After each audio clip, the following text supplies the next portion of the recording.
Harmanpreet कौरची team India आज वुलवाच्या दक्षिण African team सोबत भिडणार। डी.वाय. पाटील स्टेडियमवरती वनडे विश्वचषकाचा अंतिम सामना। पहिल्या विश्वविजेतेपदाची भारताला आस।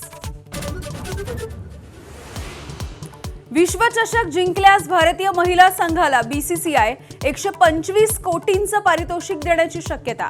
नवी मुंबईच्या डी.वाय. पाटील स्टेडियमवरती आज अंतिम सामना।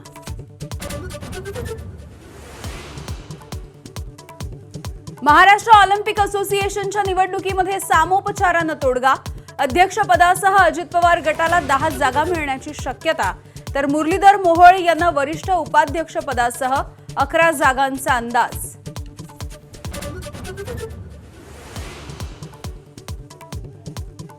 महाविकास आघाडी आणि मनसेला सत्याचा मोर्चा, तर भाजपचा मूक आंदोलन करणं देखील भोवलं। विना परवानगी मोर्चा काढल्यामुळे आयोजकांवरती गुन्हे, बेकायदेशीर सभा आयोजित केल्याचाही ठपका।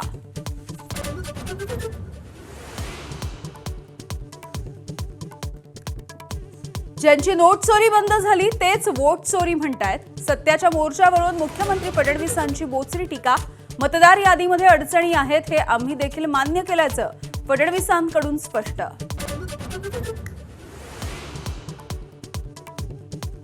वीस वर्षांपूर्वीपासून मतदार यादीमध्ये दुबार मतदार असल्याचा संजय गायकवाड यांचा आरोप। बुलडाण्याच्या नगराध्यक्षांचं 4 ठिकाणी नाव असल्याचाही दावा।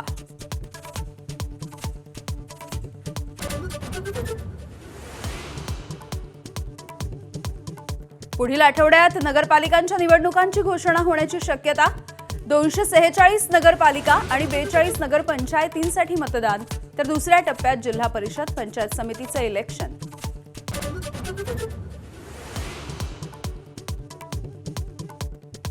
निवडणूक आयोगाआधीच दिलीप वळसे पाटील यांनी सांगितल्या निवडणुकांच्या तारखा। 5 नोव्हेंबरला नगरपालिका नगरपंचायत निवडणुका, तर 15 जानेवारीला महानगरपालिका निवडणुकांबाबत भाकीत। उद्धव ठाकरे पुन्हा एकदा मराठवाड्याचा दौरा करणार। येत्या 5 ते 8 नोव्हेंबरला संभाजीनगरमधून दौऱ्याची सुरुवात। सरकारच्या मदतीचा घेणार आढावा। पुण्यातल्या जैन बोर्डिंग उद्यापासून पुन्हा एकदा सुरू होणार। संस्थेच्या जमीन विक्रीचा करार रद्द झाल्यामुळे जैन बोर्डिंग पुन्हा एकदा सुरू होण्याचा मार्ग मोकळा। नागपूरमधील हिवाळी अधिवेशनामध्ये मंत्र्यांच्या बंगल्याच्या डागडुजीच्या कामांसाठी कंत्राटदारांचा नकार। जुनं 94 कोटींचं बिल थकल्यामुळे मनाई। दिवाळीपर्यंत पैसे देण्याचं आश्वासन सरकारनं पाळलं नसल्याचाही दावा। पुण्यातल्या कोरेगाव पार्क परिसरामध्ये पुन्हा एकदा भीषण अपघात। 2 जणांचा मृत्यू, तर वाहनामधील 1 जण गंभीररीत्या जखमी। अपघाताचा थरार सीसीटीव्हीत कैद। कार्तिकी एकादशीच्या निमित्ताने उपमुख्यमंत्री शिंदेंच्या हस्ते विठ्ठलाची सपत्नीक शासकीय महापूजा, तर चंद्रभागेच्या तीरी भाविकांचा मेळा।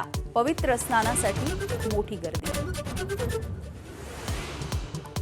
आणि बॉलिवूडचा किंग खान शाहरुख खान याचा आज वाढदिवस। शाहरुख खानचं 61व्या वर्षामध्ये पदार्पण।